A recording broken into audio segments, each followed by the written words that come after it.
السلام علیکم ورحمۃ اللہ وبرکاتہ۔ الحمد للہ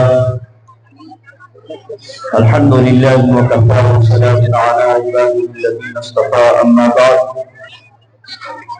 قال اللہ تبارک وتعالی فی القرآن المجید والفرقان الحمید، اعوذ باللہ من الشیطان الرجیم، بسم اللہ الرحمن الرحیم، ولكن كونوا ربانيين بما كنتم تعلمون الكتاب وبما كنتم تدرسون۔ وقال النبي صلى الله عليه وسلم: كلكم راع وكلكم مسؤول عن رعيته، أو كما قال عليه الصلاة والسلام: سبحان ربك رب العزة عما يصفون وسلام على المرسلين والحمد لله رب العالمين۔ اللهم صل على سيدنا محمد وعلى آل سيدنا محمد وبارك وسلم۔ معزز قابل قدر رونق اسٹیج پر رونق افروز حضرات علماء کرام، اساتذہ اعزام، مکتب کے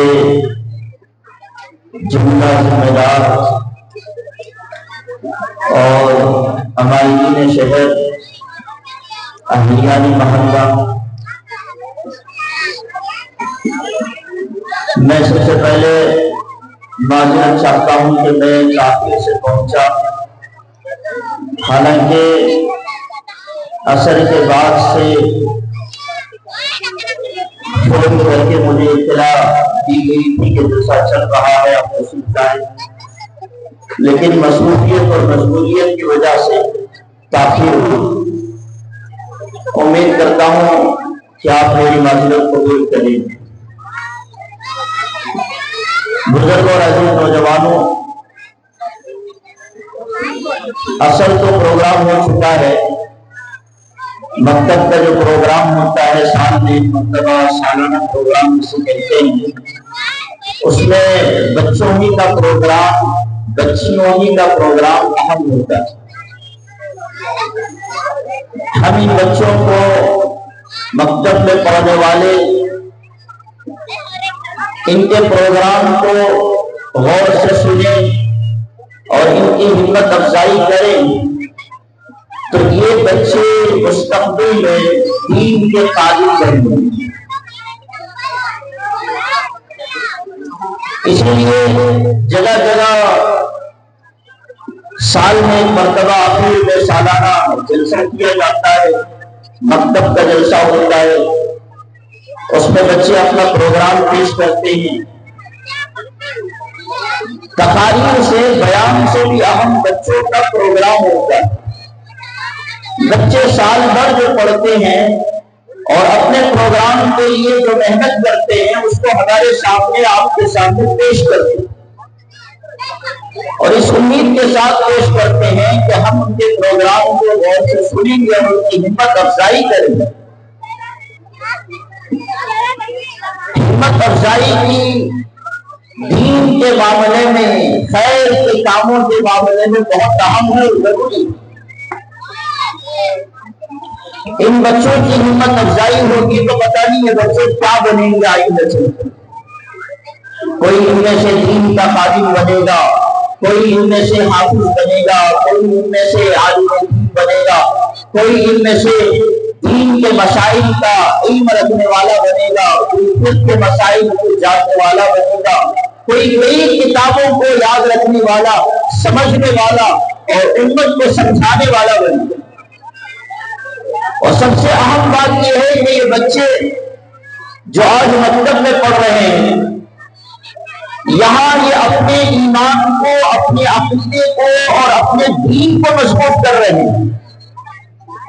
ان کو مکتب میں کیا پڑھایا جاتا ہے؟ دین کی بنیادی باتیں پڑھائی جاتی ہیں، دین کی اہم اور ضروری معلومات ان کو دی جاتی ہیں، ان کو احادیث پڑھائی جاتی ہیں، ان کو دعائیں یاد دلائی جاتی ہیں، ان کو سورتیں یاد دلائی جاتی ہیں تاکہ یہ بچے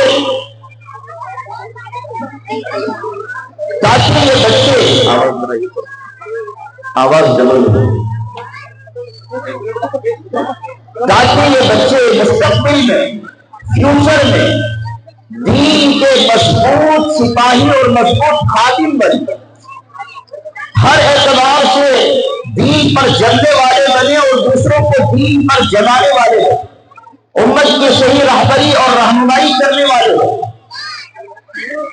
واقعتاً آج کے یہ چھوٹے چھوٹے معصوم بچے ہیں، لیکن ان پر جو محنت ہو رہی ہے بچپن میں مکتب کے اندر جو محنت ہو رہی ہے یہ کوئی معمولی محنت نہیں ہے، بلکہ ان کے ایمان کو بچانے اور ان کے ایمان کو بڑھانے اور ان کے ایمان پر باقی رکھنے کی محنت ہو رہی ہے۔ اللہ کے قسم اگر صحیح معنوں میں بچپن میں مکتب میں محنت ہو جائے، چھوٹے چھوٹے بچوں پر ان کے ذہنوں پر محنت ہو جائے اور ان کے عقائد اور ان کے ایمان کو بنانے کی فکر ہو جائے تو یہ بچے قیامت تک بلکہ موت تک اپنے ایمان کی حفاظت کریں گے۔ بڑے بڑے فتنے پیدا ہوں گے، بڑے بڑے حالات ان کے سامنے آئیں گے، دنیا کی رنگینیاں ان کے سامنے آئیں گی، دنیا کے بہت سارے حسین مناظر ان کے سامنے آئیں گے، لیکن کوئی ان سے ان کے ایمان کو چھین نہیں سکتا۔ اسی لیے ہمارے جتنے اکابر گزرے ہیں، اللہ والے گزرے ہیں، وہ بچپن میں اپنے بچوں کی ایمان کی بنیادی تعلیم کی، اسلامی تعلیم کی، قرآن کی تعلیم کی فکر کیا کرتے، چھوٹے چھوٹے بچوں کو مکتب بھیجا کرتے، ان کو قرآن سکھایا کرتے، ان کو بنیادی تعلیم دلایا کرتے۔ اگر باپ کا انتقال ہو جائے ماں یہ ذمہ داری پوری کرتی۔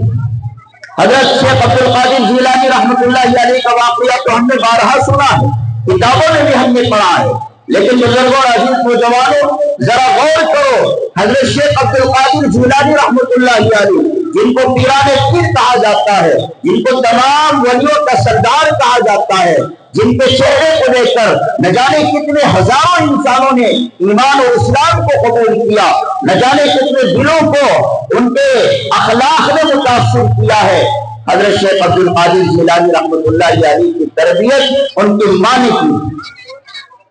بچپن میں یتیم ہو گئے تھے، ماں نے حضرت شیخ عبد القادر جیلانی رحمۃ اللہ علیہ کی تعلیم کی فکر کی، ان کو اخلاق کی تعلیم دی، ان کو بنیادی تعلیم دی، اور پھر اس کے بعد ان کو مزید پڑھانے کے لیے، ان کے اخلاق کو مزید سدھارنے کے لیے اور ان کو مزید علم حاصل کرانے کے لیے، ان کو مزید علم سے آراستہ و پیراستہ کرانے کے لیے ان کو بغداد بھیجا، اور جاتے ہوئے ماں نے بڑی قیمت کی نصیحت فرمائی۔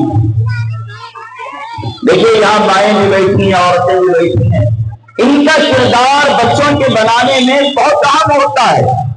اسی لیے اللہ کے نبی صلی اللہ علیہ وسلم نے فرمایا کہ ماں کی گود بچے کے لیے پہلا مکتب ہے، پہلا مدرسہ ہے، وہاں سے اگر بچے کی تعلیم و تربیت کی فکر ہو تو یہ بچہ بڑا ہو کر دین کا محافظ بنے گا، یہ قرآن شریف پڑھنے والا بنے گا، قرآن پر عمل کرنے والا بنے گا۔ اور اگر خدا نخواستہ ماں نے اس کی فکر نہیں کی، اپنے گود میں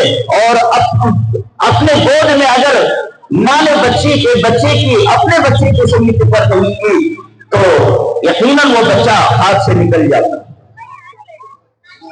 جاہل رہتا ہے پوری زندگی۔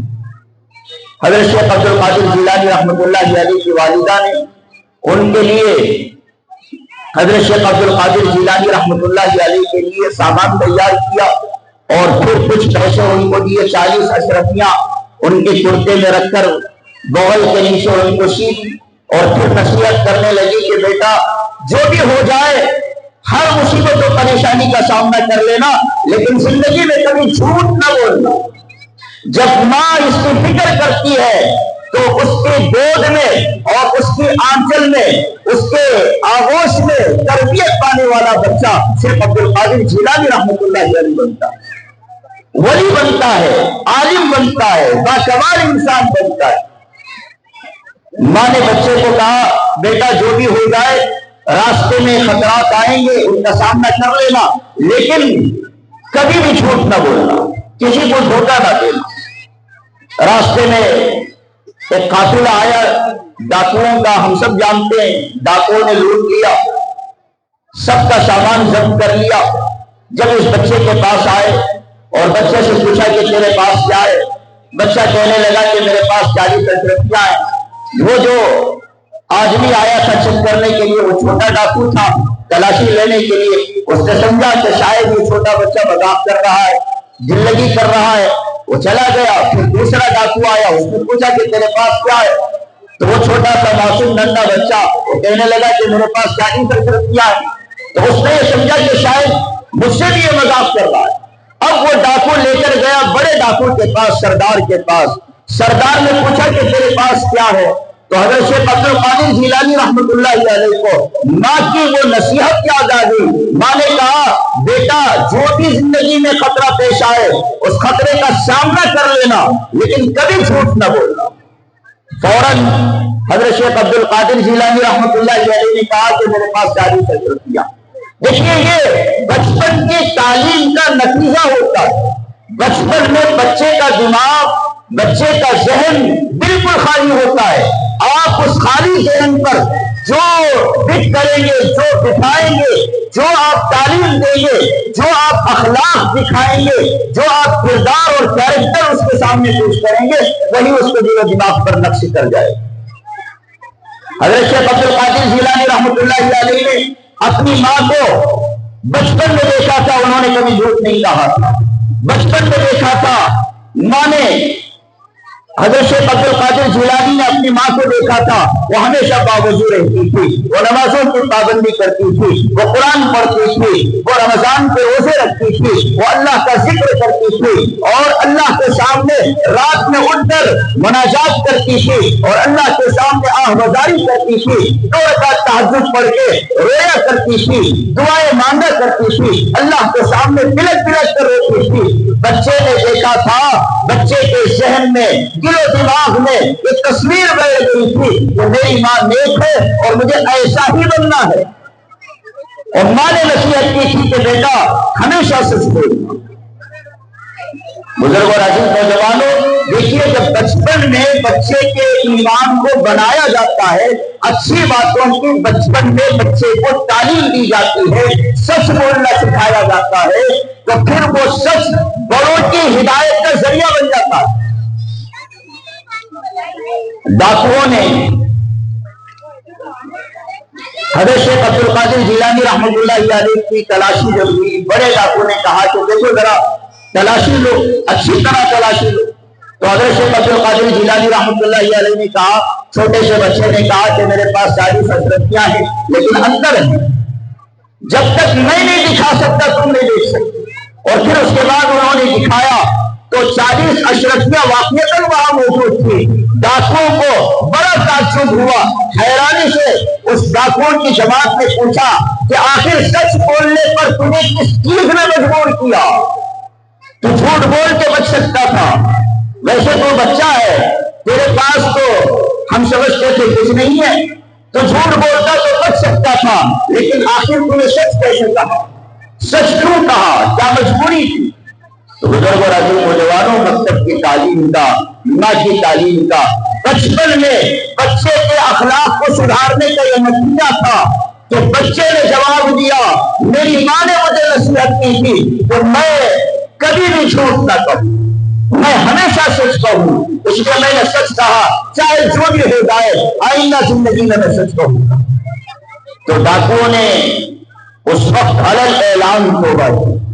ڈاکوؤں نے کہا کہ اتنی زندگیاں ہماری گزر چکی ہے، میری زندگی 40 سال کی ہو چکی، کسی اور کی زندگی 30 سال کی ہو چکی، ہم میں سے اکثر لوگ بڑی عمر کے ہیں، ادھیرا عمر کے ہیں، آج تک اللہ کے ڈر اللہ کا ڈر ہمارے دل میں پیدا نہیں ہوا، ہم گناہ پر گناہ کرتے رہے اور چوری پر چوری کرتے رہے، لوگوں پر ظلم کرتے رہے، ڈاکہ ڈالتے رہے، چرانا ہمارا مسئلہ تھا، لوگوں کو مارنا، لوگوں پر ظلم کرنا ہمارا کام تھا، لیکن کبھی اس کام کو کرتے ہوئے ایک منٹ کے لیے یہ خیال نہیں آیا کہ اللہ دیکھ رہا ہے، اللہ ان کاموں سے منع کیا ہے، اللہ قیامت میں حساب دے گا، کیا جواب ہم اللہ کو دیں گے؟ استحضار اللہ کا کبھی نصیب نہ ہو سکتا۔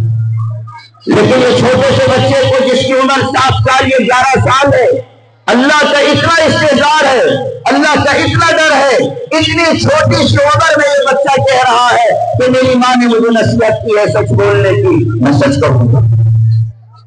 تو فوراً اسی وقت ان کی آنکھوں میں آنسو آئے، انہوں نے توبہ کی۔ بزرگ اور عزیز نوجوانوں کتابوں میں لکھا ہے کہ وہ 40 لوگ تھے، سب نے توبہ کی۔ اللہ تعالیٰ نے 40 ڈاکوؤں کو ایسی ہدایت عطا فرمائی، ان کے دلوں کو ایسا بدلا کہ وہ مستقبل میں 40 سے 40 ولی بن گئے۔ امام بخاری رحمۃ اللہ علیہ جن کی کتاب ہے صحیح بخاری، آپ نے بارہا سنا ہوگا، جس کو اصح الکتب بعد کتاب اللہ کہا گیا ہے۔ اللہ تعالیٰ کی کتاب کے بعد، قرآن مجید کے بعد تمام حدیث کی کتابوں میں سب سے صحیح کتاب ہے۔ اس کتاب کو لکھنے والے امام بخاری رحمۃ اللہ علیہ ہیں۔ امام بخاری رحمۃ اللہ علیہ کی تربیت اور تعلیم کے پیچھے بھی ماں کا ہاتھ تھا۔ یہ بھی یتیم ہو گئے تھے بچپن میں، باپ کا سایہ سر سے اٹھ چکا تھا، باپ کا انتقال ہو چکا تھا چھوٹی عمر میں، ماں نے ان کی تربیت کا بیڑا اٹھایا، ان کو پڑھایا، ان کو آگے بڑھایا۔ وہ نابینا تھے، ایک مرتبہ اللہ کے سامنے رونے لگی، اللہ کے سامنے فریاد کرنے لگی، یا اللہ تو میرے بچے کی بینائی کو واپس لوٹا دے، میرے بچے کی بصارت کو واپس لوٹا دے، یا اللہ میں اس بچے کو دین کی تعلیم کے لیے، دین کی خدمت کے لیے وقف کر دوں گی۔ ان کی دعا قبول ہوئی، اللہ تعالیٰ نے بصارت واپس لوٹائی، بینائی واپس لوٹائی۔ وہ دیکھنے لگے تو ان کو، امام بخاری کو ان کی والدہ نے، ماں نے اتنا پڑھایا کہ وہ حدیثوں کے امام بن گئے۔ جتنے علماء بیٹھے ہیں ان کو معلوم ہے کہ صحیح بخاری کی کیا اہمیت ہے۔ جب تک صحیح بخاری نہیں پڑھتے اس وقت تک کسی کو عالم نہیں کہا جا سکتا۔ یہ سلیبس میں داخل ہے، عالمیت کی کتابوں کے اندر یہ کتاب شامل ہے، جس کو قرآن مجید کے بعد سب سے صحیح کتاب کہا گیا۔ ایسی کتاب انہوں نے لکھی۔ بزرگوں اور عزیز نوجوانوں، ہر حدیث سے لکھنے سے پہلے وہ غسل کر کے 2 رکعت نماز پڑھتے اور اللہ سے دعا کرتے، پھر اس کے بعد حدیث لکھتے۔ اس طرح کر کے انہوں نے حدیث کی کتاب کو مکمل کی۔ اگر بچوں کی صحیح تربیت بچپن میں کر دی جائے تو یہ بچے بڑے ہو کے نہ جانے کیا بنیں۔ میرے پاس وقت کم ہے، وقت کی تنگی اور قلت کی وجہ سے میں اور واقعات آپ کو سنا نہیں سکتا، لیکن آپ کو اس کا زیادہ تجربہ ہے کہ جن بچوں پر محنت نہ ہو وہ بچے کیا ہوتے ہیں اور ان کے اخلاق کیا ہوتے ہیں، ان کا کیریکٹر کیا ہوتا ہے اور اسلام کے متعلق ان کے تاثرات کیا ہوتے ہیں۔ اللہ معاف کرے کہ آج ہمارے اپنے اسلام سے ٹوٹے، اسلام سے مرتد ہو رہے ہیں، اسلام کو چھوڑ رہے ہیں، اسلام سے بیزارگی کا اظہار کر رہے ہیں، اسلام سے نفرت کر رہے ہیں، اسلام کے بارے میں شبہوں اور ڈاؤٹس کا مبتلا ہو چکے ہیں۔ کتنے ہمارے نوجوان ہیں، کتنے ہمارے ایسے مسلمان بھائی ہیں، بہن ہیں جو اسلام چھوڑ کر ماضی قریب میں کسی اور مذہب میں چلے گئے۔ آخر کیا وجہ ہے کہ انہوں نے اسلام جیسے پیارے اور اچھے مذہب کو چھوڑ دیا؟ کیا کمی ان کو نظر آئی اسلام؟ اگر غور کیا جائے، دیکھا جائے تو پتہ چلے گا کہ ان کی بچپن میں صحیح تربیت نہیں ہوئی، ان کو پڑھایا نہیں گیا تھا، ان کو دین کے ایک حکم کے بارے میں سمجھایا نہیں گیا۔ بزرگ اور عزیز نوجوانوں، یہ مکتب جو ہے یہ معمولی نہیں ہے، یہاں عقائد کو پڑھایا بھی جاتا ہے اور سمجھایا بھی جاتا ہے، دعائیں یاد دلائی جاتی ہے اور پڑھنے کے مواقع بتائے بھی جاتے ہیں، پریکٹس ان کو کرائی جاتی ہے، عملی طور پر ہر عمل ان کو سکھایا جاتا ہے، تب جا کے بچے پختہ ہوتے ہیں۔ الحمدللہ آپ نے پروگرام دیکھا، کتنا اچھا پروگرام تھا، بچوں نے پیش کیا۔ میں تو پورے پروگرام کو دیکھ نہیں سکا۔ وہ جو بچہ تھا جس انداز میں بچی اور وہ بچہ جو ہمارے سامنے پیش کر رہے تھے، الفاظ سنیے، انداز الفاظ پر غور کیجیے۔ کیا الفاظ، کیا یہ الفاظ بچہ خود سیکھ لیا، پڑھنے کے قابل ہو گیا؟ جب بچپن میں صحیح محنت ہوئی تب جا کے یہ بچہ اس قابل بنا، اگر محنت نہ ہو تو بچے ہاتھوں سے نکل جاتے۔ ماشاءاللہ یہاں کے تمام اساتذہ بہت زیادہ مبارکباد ہے، انہوں نے اپنے یہاں کے آس کے بچوں پر، رہنے والوں کے بچوں پر بہت محنت کی ہے۔ اللہ تعالیٰ بہترین اجر عطا فرمائے، تمام بچوں کی کارکردگی کو، تمام بچوں کی محنت کو اللہ تعالیٰ جزائے آخرت بنائے۔ دیکھیے یہاں بہت زیادہ بچے، اس سے زیادہ بچے جتنے یہاں بیٹھے ہیں، جتنے پروگرام پیش کیے، اس سے زیادہ بچے، ہر بچے کو دینی تعلیم سے آراستہ کرنا، مکتب سے جوڑنا، یہ باپ کا بنیادی حق، ماں باپ کا یہ پہلا حق ہے۔ حدیث میں فرمایا گیا ہے جب بچہ بولنے لگے تو پہلے اس کو اللہ کا نام یاد دلاؤ، اللہ کا نام سکھاؤ، اللہ کا نام بولنا سکھاؤ۔ وہ دوسری زبان میں بولنے کی کوشش کرے گا، اس کے ذریعے اللہ کی محبت دل میں بیٹھے گی، اسلام کی عظمت دل میں بیٹھے گی، تو کل دین پر، اسلام پر چلنا اس کے لیے آسان ہو جائے۔ بڑے خوش نصیب ہے وہ بابا جو اپنے بچوں کو بچپن میں دینی تعلیم سے آراستہ و پیدا کرتے ہیں۔ آپ بھی اپنے بچوں کو مکتب سے جوڑیے۔ ہمارا کوئی بچہ مکتب سے محروم نہ ہے۔ آپ اچھا ڈاکٹر بنائیے، اچھا انجینئر بنائیے، بہترین پروفیسر بنائیے، آپ اعلیٰ سے اعلیٰ دنیاوی تعلیم یافتہ بنائیے، خوب بہتر اچھا لیکچرر بنائیے، اس کو کوئی منع نہیں کرتا، کوئی عقل والا، علم والا اس کو نہیں روکتا۔ لیکن میرے دوستوں بزرگوں، بچوں کا بنیادی حق یہ ہے کہ ان کو اسلام اور دینی معلومات سکھائے جائے، اسلام کی تعلیم دی جائے، اس کی فکر کی جائے۔ یہاں مکاتب میں مدارس میں اس کی فکر ہوتی ہے۔ الحمدللہ آپ نے مکاتب میں دیکھا ہے، یہاں کی اس مکتب میں دیکھا ہے کہ بچوں نے اس طرح پروگرام پیش کیا۔ اللہ تعالیٰ قبول فرمائے، آئندہ اپنے بچوں کو مکتب سے جوڑنے کی پوری کوشش کریں۔ جو بچے پہلے سے پڑھ رہے ہیں وہ ماشاء اللہ عالی مبارکباد بھی وہ جڑے رہے۔ میں دعا کرتا ہوں اللہ تعالیٰ ان کو دین کا بہترین قاضی بنائے، دین کا بہترین عالم بنائے، دین سمجھنے سمجھانے کے اللہ ان کو صلاحیت پیدا فرمائے۔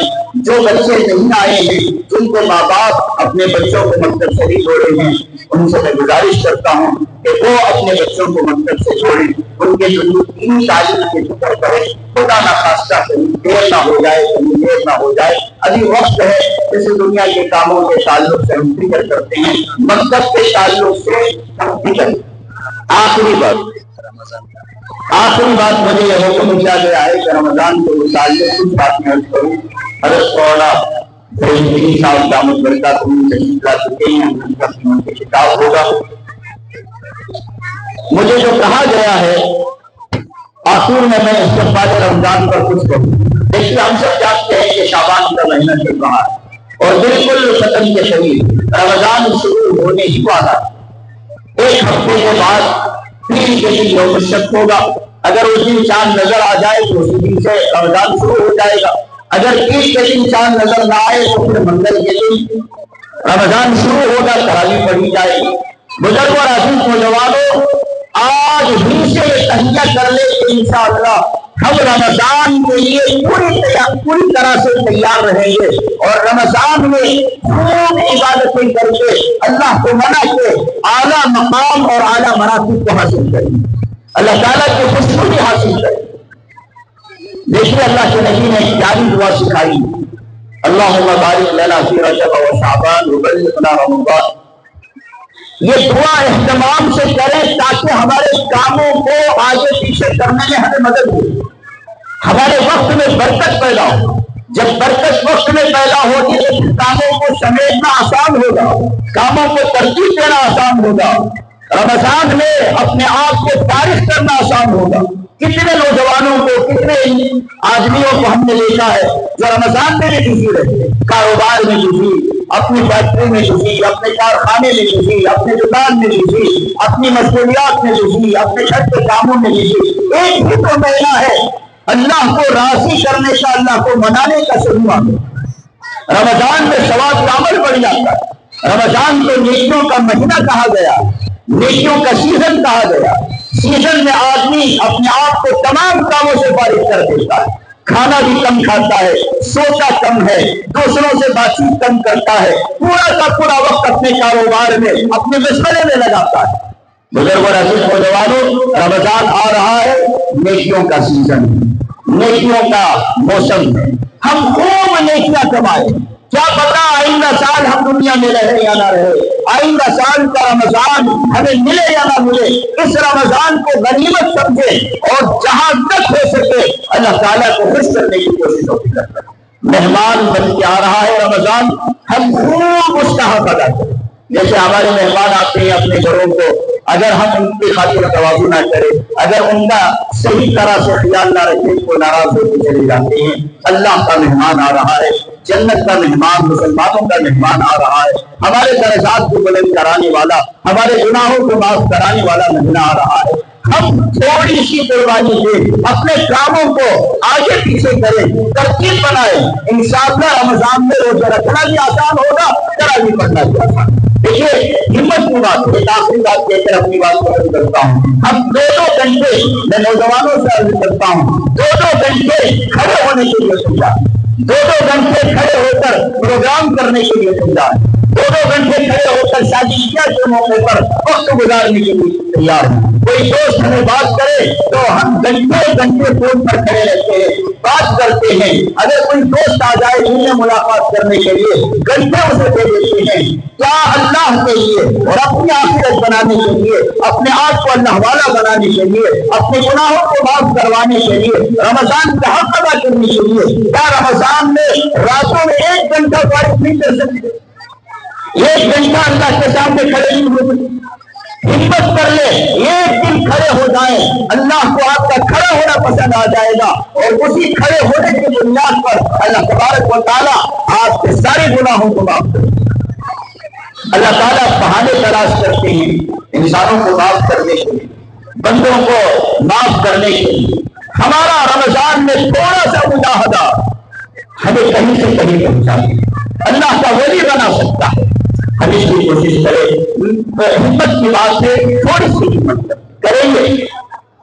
نوجوانوں سے گزارش کرتا ہوں کہ ہمت کریں گے، اللہ قبول فرمائے۔ تراویح کسی کی نہیں چھوٹتی جائے، ہر دن مسجد میں رمضان ختم ہونے تک تراویح ہو۔ اگر کسی وجہ سے آپ جلدی شروع پڑھ لیں تو اس کے بعد تراویح نہ چھوڑیں۔ 8 دن میں 10 دن میں پڑھ لیں تو اس کے بعد تراویح معاف نہیں ہے، پورا رمضان تراویح پڑھنا ہے، تراویح کو نہیں چھوڑنا ہے، مستقل پورا رمضان پڑھنا یہ سنت ہے۔ اس لیے بزرگ اور عزیز نوجوانوں پورا مہینہ پڑھنے کی کوشش کریں۔ اللہ سے دعا ہے اللہ تبارک و تعالیٰ